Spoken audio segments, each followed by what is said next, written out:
Hello there.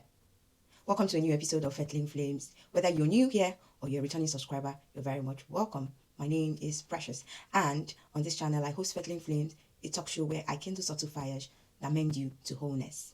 Today's topic on Fettling Flames is something I consider very worrisome, and it is abused in childhood, traumatized in adulthood. Before I go deep into the topic of today, I would like to put a disclaimer. I am not an expert in this field. I am only talking from the little knowledge that I have. I hope that you are able to learn a thing or two as we go forward. We're talking about the concept of abuse, and specifically sexual abuse that has happened in childhood and is now playing a very critical role in a person's adult life. This experience is one that is very sensitive, and it can damage a person's life and a person's future. In our society today, we have a lot of people who are going through issues that they are unable to help themselves out of because of the things that happened much earlier in their lives. And one of them is sexual abuse. Sexual abuse is when a person has been tampered with or violated in a sexual way, either physically or mentally. It could be as a result of what was done to them, what they were exposed to, images they were shown, or things they were forced to do or indulge in. There are so many cases of people who had very troubling experiences as children. They were sexually molested by trusted adults, grown-ups who were supposedly meant to be guardians. Sometimes they could be family members, but they so much tampered with them that even though at the time they didn't know what was being done to them, in their adult years, they have become victims of those actions that we are taking. Sexual abuse in childhood has a very dilapidating and damaging impact on an adult, on a person when they become adults.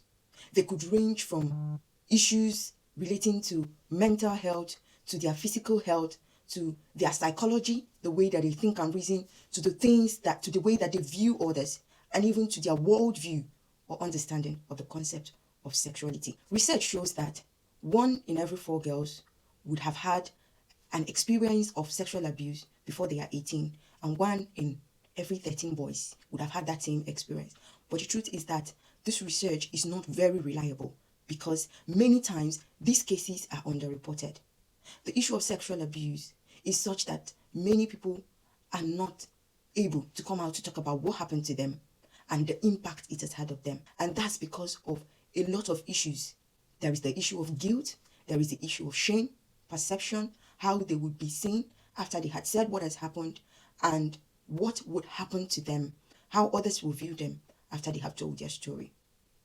Today, my goal is to highlight some of the things that happen in adulthood or even before adulthood as a result of sexual abuse, and how it can possibly impact on a person's life. And some of these issues could include mental health issues, depression, anxiety, extreme worry, fear. A person who has been treated, violated sexually has a lasting sense of fear. Sometimes they are adverse to touch. They do not want to be touched, essentially because it triggers something. It brings back a memory that they have chosen or they have tried so hard to erase. Another impact could be aggressiveness, a lot of angry outbursts because they were not able to process their emotions and the things that had happened to them when it happened. That sense and that feeling of being treated wrongly and not being able to express themselves goes a long way to toll on the way that they respond to others. Some of the issues that people are battling with today is as a result of things that happened to them as children, as young people, that they never opened up to anyone, they never told anyone, or they never even processed it. There are so many people who are going through trust issues. They find it very difficult to open up to others when they are going through challenges because they are afraid that they will be taken advantage of.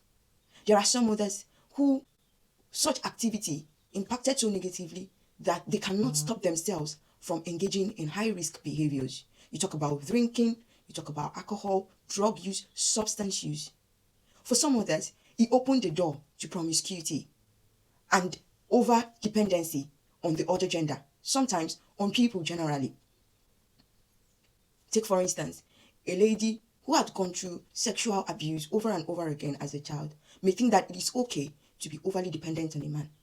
They feel that they cannot survive without a man. And when in contact with the male figure, they live in surrender mode. They surrender themselves to that person.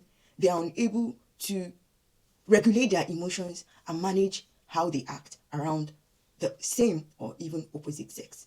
There is also the issue of self-elimination and social disassociation. Sometimes they find it difficult to believe that what happened to them. They live in disbelief. They disassociate themselves from people. They do not want to interact with people because of those memories.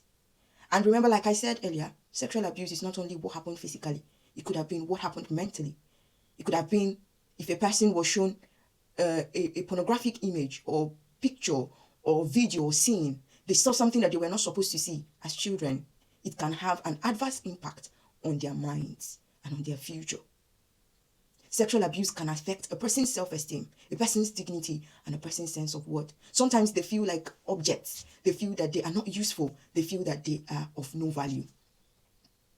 Sexual abuse can hamper a person in every aspect of their life. Their physical lives, the way they look, the way they dress and present themselves, their health, their thought processes, the way that they view life and they view concepts around sexuality. It may be shocking to you to know that these adverse childhood experiences can even affect a person in marriage.